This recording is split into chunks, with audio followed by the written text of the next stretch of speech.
Welcome back to the shop, everyone. This week's video takes place in 2023 week 22. That's May 29th to June 4th. And I gotta start out this video by saying a huge thanks to one of my good friends who not only lent me some of his tooling, but also provided me with a wealth of his knowledge and helped me figure out some of the things that I need to do while going through the process of filing the rings and getting it back in the engine. So again, just a huge thank you if you're watching. I really appreciate all the help that you've given me throughout this process. Alright, so we are starting out this video by filing the rings for our pistons. Now what we're doing is when the piston is in the bore of the cylinder, we are setting how much gap there is between the two ends. Now, one of the pieces of information that I found out is that different types of pistons require different gaps. So if you have a forged piston, it's going to take a smaller gap than this piston that I have, which is a hypereutectic, I think is the name. I forget, it's a long word. And this is going to take a slightly larger gap than a forged piston. So had I not gotten that bit of information from my friend, I probably would have gapped these too small, especially for my application under boost, and it would not have ended very well for me. Probably. I mean, it might have been okay, but it would have definitely been on the small side. So what we're doing is we are putting the ring in the bore. I measured the initial gap, find out what it is, and then from there I can figure out how much I need to open it up. Now the top ring, so there's two main piston rings, the top ring, the second ring, and then there's some oil rings. The top rings in this engine, they started out with an initial gap of anywhere between 18 and I think it was like 22 thou, and my target gap is 28 thou. So what I do is I put it in the bore, I get an initial gap reading, and from there I can use the little machine there to file the rings down. Now what I always do is if I started at say 22 and my target is 28, that's a 6 thou difference, I would start by filing it down about 4 thousandths on the gauge, and from there I would then recheck it and then fine tune it from there. So, you know, the ring goes in and out of the bore quite a few times. And this is a fairly lengthy process. So I think I'm in the ballpark of 3 hours-ish, in this entire process. I got to do the top ring, and then I need to repeat the exact same thing on the bottom ring. The bottom ring only gets gapped to 26 thou. Not 28, so there is a slight gap difference, but it's the same process. Put it in the bore, measure it, file it, measure it, sneak up on it, file it, and as you can see right here, I'm filing down the sharp edge on the ring after it's been ground down, so that's one thing I got to do.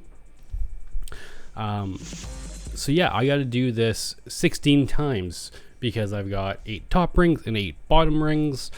And so, yeah, I don't think there's too much else to say at the moment. Well, sure. When I put the ring in, I've got that little silver tool that I push the ring down with, and that makes it so that it's perfectly square in the bore. You don't want one side, you know, down further than the other, because then you would get a false measurement. So using that tool gets it square in the bore. I've got a set of feeler gauges there, and those feeler gauges, each one of them is a different thickness. So I think that set goes from like 18 up to 32 thou. So yeah, enjoy while I go through these rings. I will adjust the view a little bit just so you can have a little bit of a better look at what I'm doing on the ring filer. I'll probably talk a little bit more when I get there.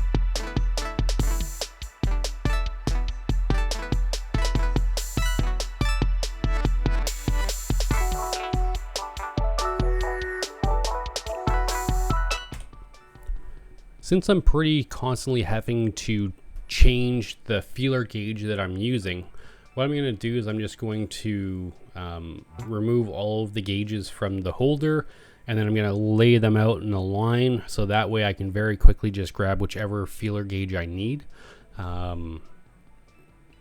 Because yeah, it just speeds it up. That way I don't have to keep opening and closing the packet of them.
Alright, so this is just to give you a little bit of a better gauge as to what I'm doing.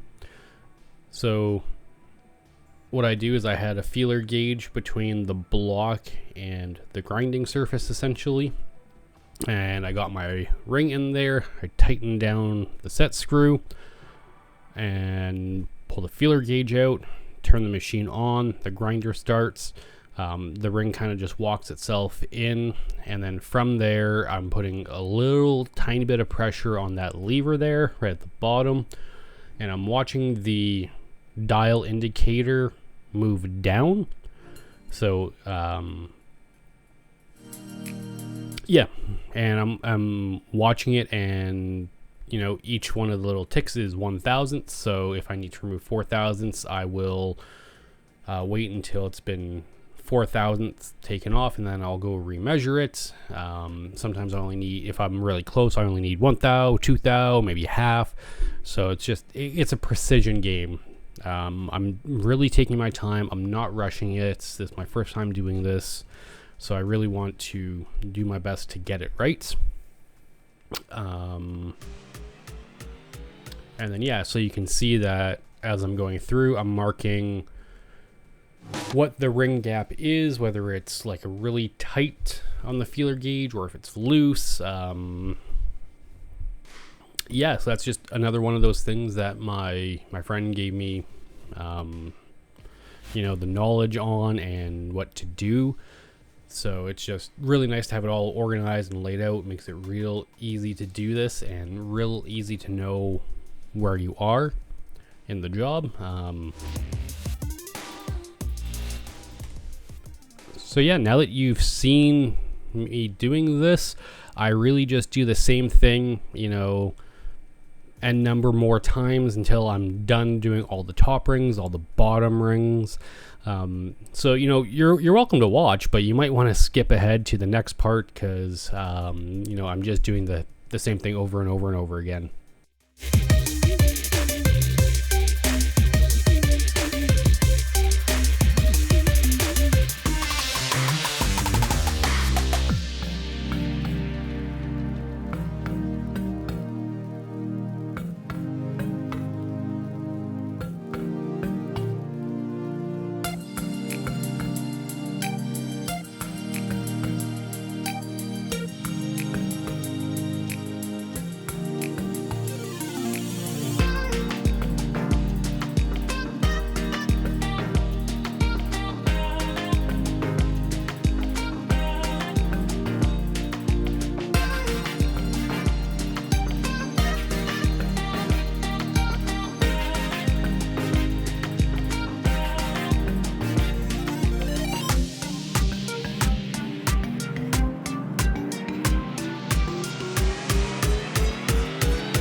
Alright, well, that was the last ring that I had to do. So with all of that done, I'm going to put a few things away, get a little bit cleaned up.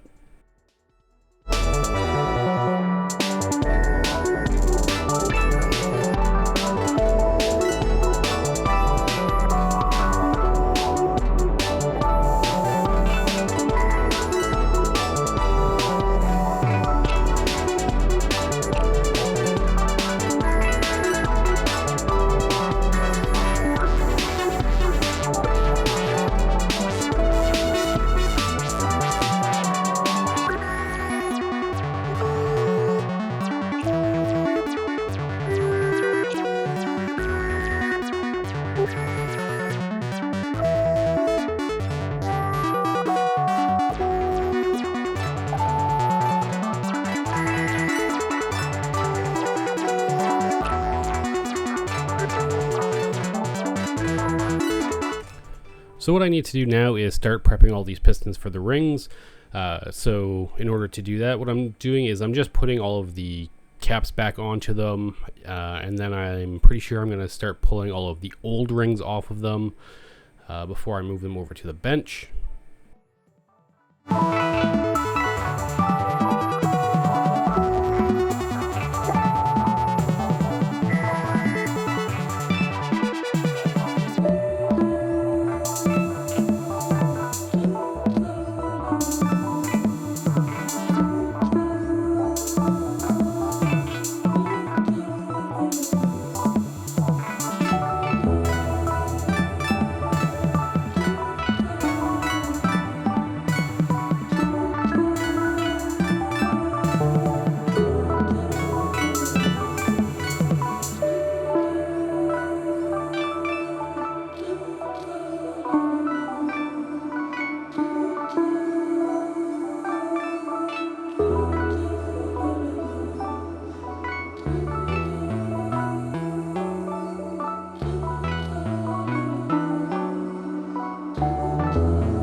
Alright, now that I've pulled all of the old piston rings off, I'm just going to give the tops of these pistons just a very general cleaning. I'm just using WD-40, nothing like no harsh chemicals or anything like that. I just want to get the outsides cleaned up best I can, clean up the top a little bit. It does, I'm not going for perfect here. Yeah, I just clean them up a little bit best I can, make sure there's nothing in the where the ring grooves, where the rings go. This job does take a whole ton of paper towels. Just the entire engine disassembly and build process, I don't know, I think I've gone through 2 or 3 rolls of paper towel. But that's all part of building a car, just consumables in the shop.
So I am just grabbing a scraper to scrape some of the crap off the top of these pistons. I can't really get all of it, like in the valve grooves, but I can get, you know, the flat surfaces and get most of it off and make it look a little bit cleaner.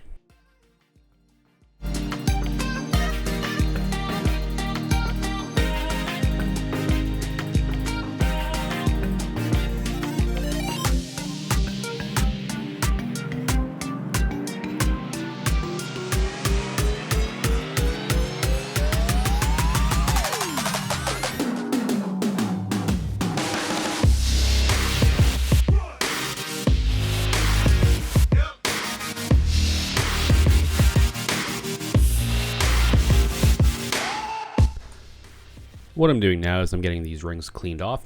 So there might be a little bit of the grinding dirt on it, some just other dirt. And there's also that little yellow dot on all of the second rings. So that was another tip that my friend gave me, is when you're going through this, you know, put a little dot on all of the tops of the second rings. That way you know exactly which one the top ring is, which one the second ring is as you're going through this. I started trying to clean this off with acetone, but the acetone did not break down the paint pen dot at all. So I'm switching over and I'm using a little bit of mineral spirits. So I just want to make sure that the rings are fully clean. There's no dirt on them. There's no sharp edges, kind of things like that.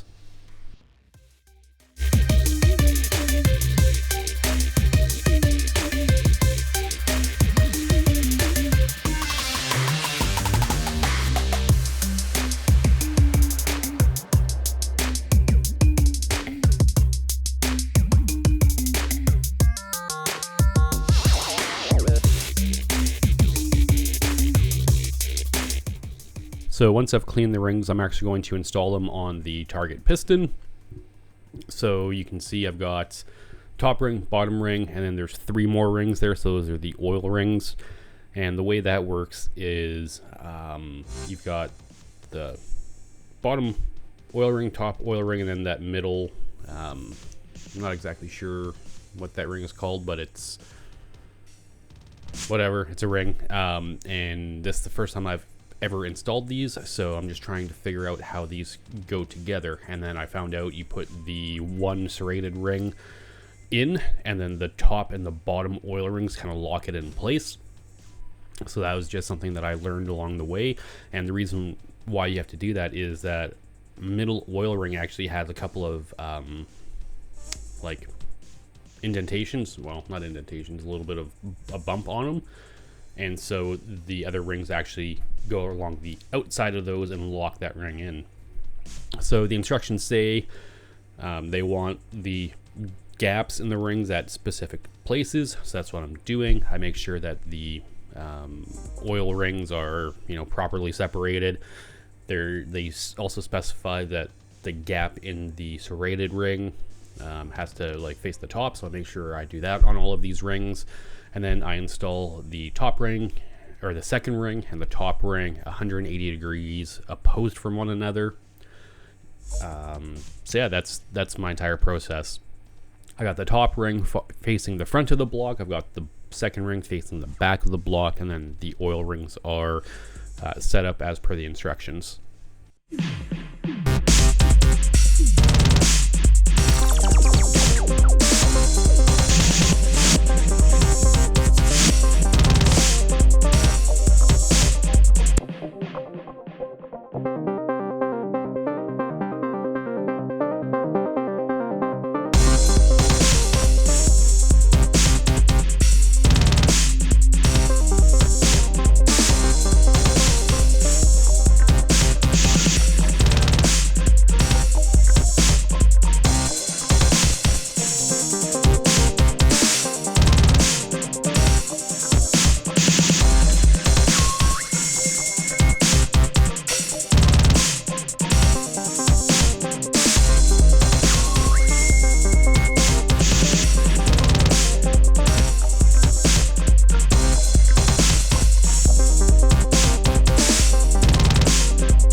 Now that we've got those piston rings installed, it's time to start laying out all of the new bearings.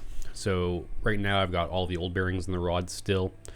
And so what I'm going to do is I'm going to open up these packs of bearings, and I'm going to figure out how they get installed on the pistons. Or actually, they get installed in the connecting rods, sorry. The piston is technically a separate piece. So I'm going to install all the bearings in the rods. I'm just going to clean up all the surfaces, make sure it's dry, there's no oil behind it, and then snap it into place. I make sure that the holes in the rings or in the bearings are lined up the same way that the old holes were. It's very important. I'm not sure if the bearings can go in backwards, but if they can, you would potentially not get proper oil flow. So just make note of which way your bearings facing, where the holes are, and make sure you put them back in the same place.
So now that I have all of the new bearings kind of in place, I can start getting ready to install these pistons in the block. And what I'm going to do is I'm going to take that, we're going to take some oil, and I want to dunk the piston in the oil just because this block is going to sit for a while before it fires. Again, this is a recommendation from my friend who builds engines, and it is controversial dipping the piston or not. Some say just put a little bit of oil in the block, a little bit on the rings, and then that's it. But because this engine is going to sit for a while, I am actually going to dunk the piston in oil, and that way, as I'm kind of rotating it and installing it, there's oil in between all the rings, and it's in theory going to be well lubricated until this actually fires up. So I was just looking for a container to put it in. I didn't really find anything. Yeah, so right now what I'm doing is I'm just putting all of the caps back on the connecting rods and just kind of putting the nuts on just hand tight, and I'm kind of making some space on the bench. And the reason why I'm making space on the bench is because I actually need to pull the crank back out, because I need to install a new rear main seal on the crankshaft. So that's on the main bearing cap closest to you. When I originally put this crankshaft in, I knew I was going to have to pull it back out because at the time I didn't have a 2-piece rear main seal. I had to wait a couple of days for local parts store to get it in stock. They got it in, so now I need to put it in before I put any of the pistons in.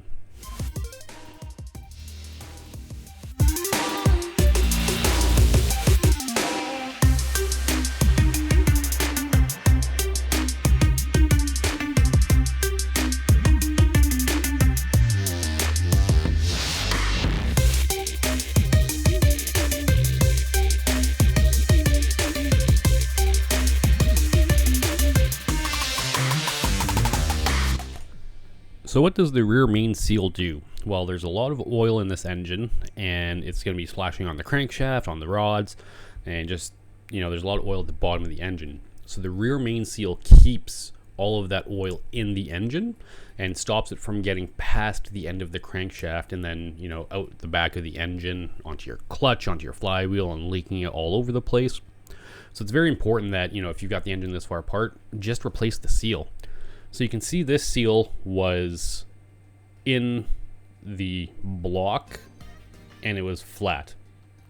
So the seal in both halves were completely contained in each half. When I was reading in the instructions for the new Fel Pro 2-piece rear main seal, they said to have the seal extend about 3/8 of an inch out of the block and out of the cap. So I'm guessing the reasoning behind that is, even though those surfaces should be perfectly flat, if the seal is perfectly flat against the block, you can see I've got the seal sticking out a little tiny bit, and it wasn't like that on the original. But if it sticks out a little tiny bit, if any oil gets past that perfectly flat surface, it's not going to find a hole or a seam in the rear main seal to get past. So there's actually a little solid piece of seal there. There's no gap, so there wouldn't be a gap the entire way. So I do the same thing on the end cap. I have it set out about 3/8 of an inch, and then I put a tiny bit of RTV sealer on both ends of that, and then a little tiny bit around the chamfer bit of the cap, and then I install it.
So right now, the bearing cap isn't seating as well as it did before.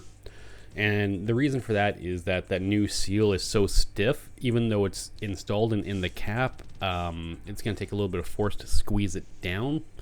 So I make sure that the actual bearing portion of it is as seated as I can with the rubber mallet, because you're not supposed to torque the cap down to get it seated. You're supposed to use a rubber mallet to kind of get it banged down on the get it seated.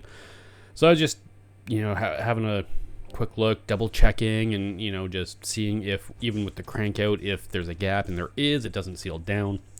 What I probably really should have done is I should have, with the crank out of the block, put the cap on, torqued it down, and then pulled it back off, and that should have set the seal. But yeah, so they also, in the instructions, they also say to put a little tiny bit of grease on the seal. So that's what I'm doing, just a little tiny bit of Ford grease. They say to do that if your engine is going to sit for a long time, which this is. So yeah, now I'm just going to reinstall all the main caps.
So just real quick, I'll show you the instructions for the rear main. If you ever need them, there it is. You could pause at that one very specific part.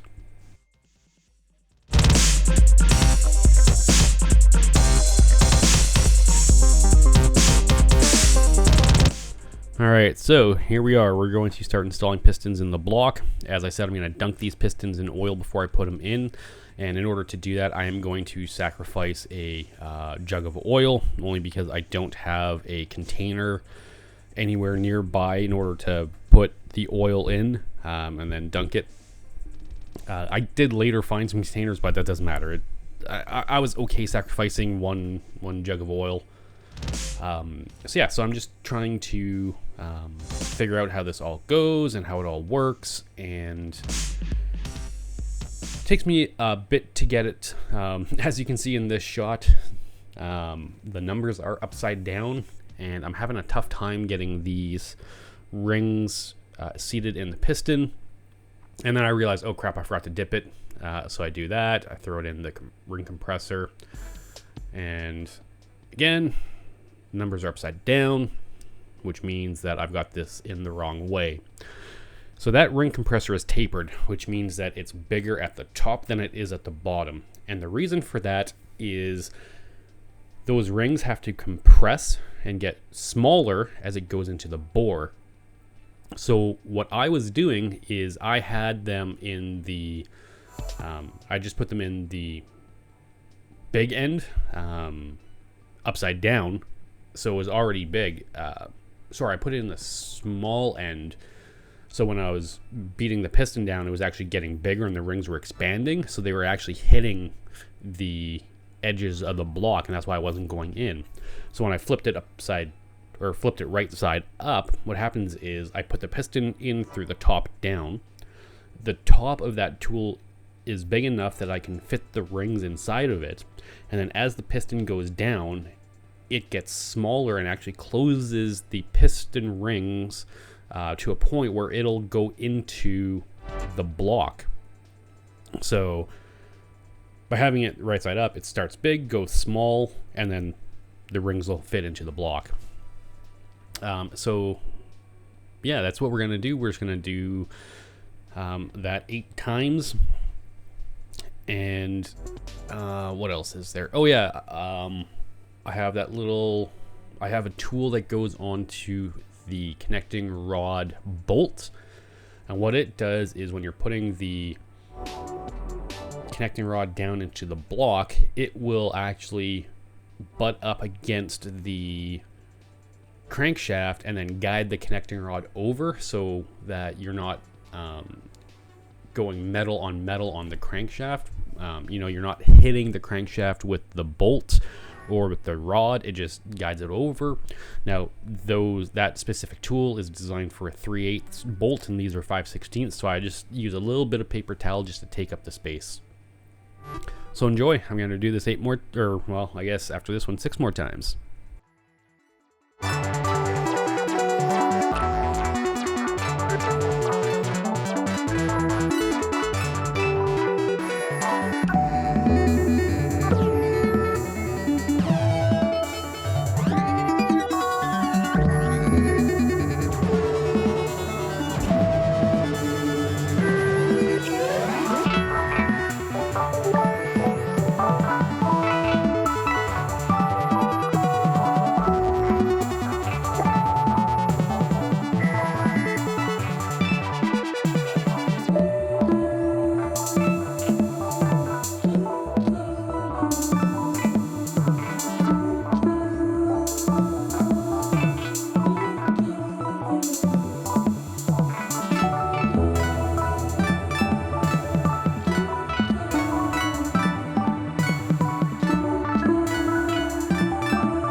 What I wanted to do here is just give you a couple of different angles just to see how this looks from the bottom side.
One thing to note is I do have assembly lube on both the top side of the rod cap and the bottom side of the rod cap, so there is lubrication, so while I'm spinning it's not metal on metal.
Now that all of the rods are in, I'm actually just going to flip this back over, and I'm just going to go over all of the rod nuts one more time and just make sure they are all torqued down correctly, just in case I missed one.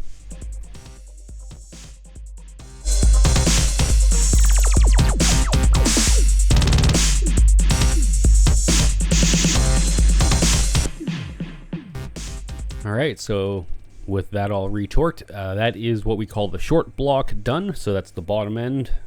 And so I'm just going to cover it up with a plastic bag, make sure no dirt or crap falls in there while I do a little bit of cleanup.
Alright, now that we're cleaned up, what I'm going to do is I'm going to start working on reinstalling this camshaft.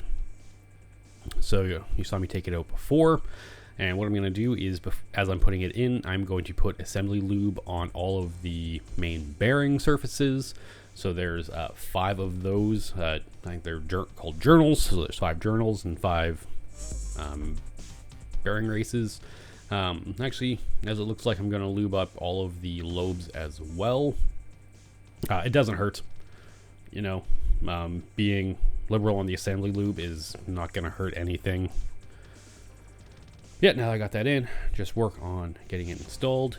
You really want to be careful. You don't want to beat the crap out of it. You don't want to nick it. You don't want to damage any of the bearings or any of the surfaces. So just take your time and be careful with it. So with it in, I'm just spinning it and making sure that it's all free. There's nothing bound up. There was one tiny little area where it kind of felt like it was catching a little bit, but it wasn't, and then it goes away. And so on that cam retainer plate, it actually says bottom and back, and the reason for that, I believe, is that there is one hole that oil is going to come out. It follows a little path in the retainer plate and then shoots along shoots onto the front of the cam to lube up the front of the cam bearing. So right now what I'm doing is I'm actually looking up the torque specs on those bolts, as well as if I should be putting Loctite on them. And the general consensus is yes, a little bit of Loctite does not hurt. So I use a little bit of blue Loctite just to make sure that I can pull them off with hand tools. I don't need to heat them up later on. And I torque them down to the correct specs. I forget what it is. I've got them all written down though. You can easily just look it up yourself.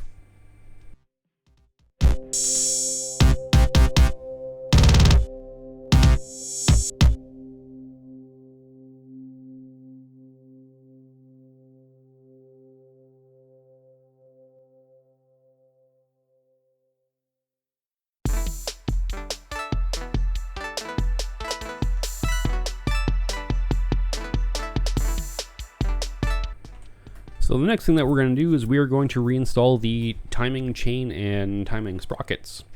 So to do this, what I'm going to do is I'm going to set the #1 piston at top dead center. So that's #1 piston as high up as it goes in the bore. And then what I'm going to do is I'm going to line up, there's 2 dots on this, there's 1 dot on either sprocket. So I line those up together, and in theory that gives us proper timing. So what that means is that with those 2 dots lined up and the cam indexed on the sprockets, that is going to be #1 cylinder, top dead center of its compression stroke. So that means that the intake valve has already opened, the intake valve has closed, and the piston is now at the top of its compression stroke, ready to fire.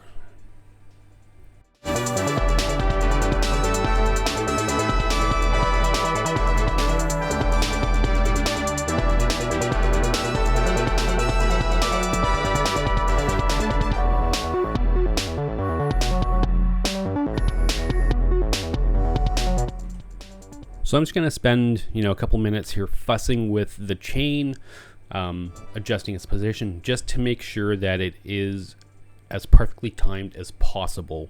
Neither of these are adjustable, so I can't, adjust them independently of one another other than moving the chain. So I just want to do my best to make sure that those are lined up appropriately.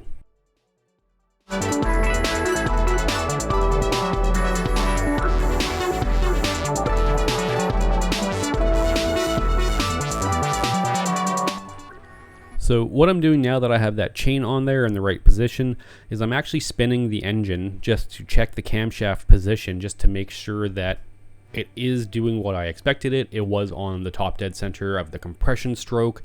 The exhaust valve was the next one to open. And yep, everything is working as I expect it. So I can move on to the next piece.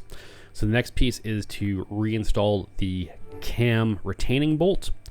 And there's a washer that goes on first, but you can see there's that little knob sticking out. And the reason for that is on the old engine, I had a mechanical fuel pump. So there's that little round piece that I'm kind of showing you there that would sit on the camshaft. And as the camshaft rotates, that little circle actually is oblonged, and it would actually hit the lever on the fuel pump and make it go, and it would go up and down. And that's how the fuel pump would work, is as the camshaft is spinning, there's a little round piece on the end, and that little round piece hits the lever on the fuel pump in order for to make the fuel pump work.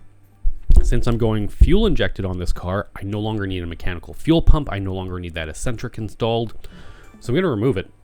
But removing that eccentric means I need to get that, either pull that pin out, or I need to just grind it down. So that's what I'm going to do. I put a plastic bag over the engine so that there's no grinding sparks or dust that gets in there, and then I just knock that nub right down flat to the camshaft. Since it is removable, I'm not too worried about that, because the washer for the cam retaining bolt will actually go over the pin once it's ground down, so there's no chance of it backing out while driving. If that pin backed itself out while driving and then fell down into the timing chain cover, that would be a really, really bad thing, because it's probably going to lock up your engine. At worst, at best, it just falls down into the oil pan, but I'm probably not that lucky. So, but I'm not too worried. As I said, the washer for the camshaft retaining nut will go over top of that little pin, so there's no chance of it backing out while I'm driving. So yeah, I just use a ratchet and socket to hold the engine from moving while I torque up the camshaft bolt. So yeah, so now you can see as I turn the crankshaft, the camshaft turns, all the pistons are going up and down, so everything is working as it's supposed to. I rotated the engine fully over, I watched the valves, made sure the intake opened, the exhaust opened, and then, when it came back to top dead center, that was all timed correctly. So yeah, we're all good to go in that.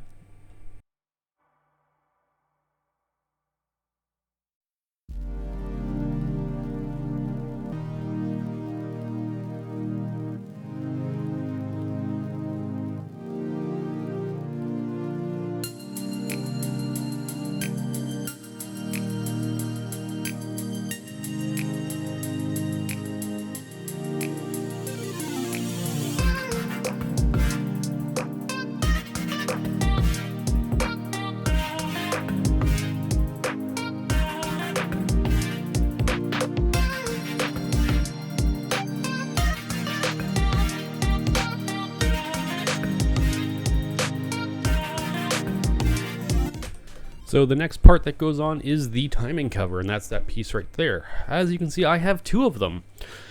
So the old one, as I said, is the farther one, the one that I'm not working on right now, and it had a mechanical fuel pump. So this new one, I actually bought this when I got the new to me heads after I destroyed my original set. The guy also had this timing cover. Now this is off a fuel injected engine, so there is no fuel pump provision, so I don't have to block that off. This also has a different water pump configuration, which is what I want. My water pump will fit on this particular timing cover, no problem. It'll not have any gap in it. So I was actually very happy that I found this at the same time that I found those other heads. Like everything just worked out perfectly. Now this timing cover was on a 351 Windsor, but fortunately the Ford timing cover is interchangeable between the 302 and the 351, so long as you get the one you need for your application. Again, there's different water pump configurations. Do you need the mechanical fuel pump provision or not? So you need to be very careful when you're buying a timing cover, because they are not all equal. Yeah, so you just saw I scraped off the gasket off the front, cleaned off the surface on the back, and now I'm just giving it a general cleanup. So I'm just cleaning the inside surfaces where oil is going to end up going or where water is going to end up going. I really don't care about any of the oil on the outside of it. This engine is not going to be the forever engine, so I don't need to spend too much time cleaning it up. I don't care that much. So what I'm trying to do now is I'm knocking out the original timing cover seal. And so I'm just using a punch on the seal itself and knocking it out. And then I'm going to clean up the surface. The seal surface had a little bit of a burr on it, and that was either from me punching it out or from the previous owner punching it out. I'm going to blame myself, but what I'm going to do is I'm going to put a drum sanding bit on a drill, and I'm just going to clean it up and make sure it sits nicely in there. And then what I'm going to do is I'm going to hammer in a new seal.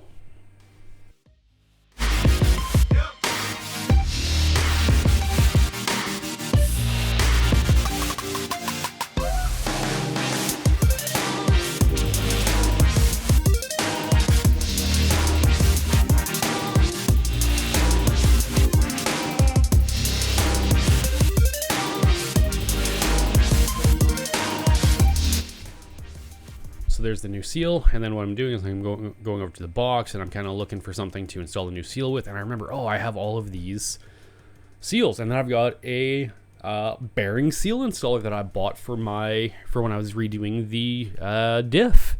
I was like, oh crap, yeah, I can just use that. So you can see I install it on the tool, and then I start hammering it in. I start hammering it in on the bench, but there's a lot of movement in that bench. It's not solid, so I move over to the floor. This is very loud. I should have been wearing ear protection, but I stupidly didn't. But get it all beat in, and everything is all good.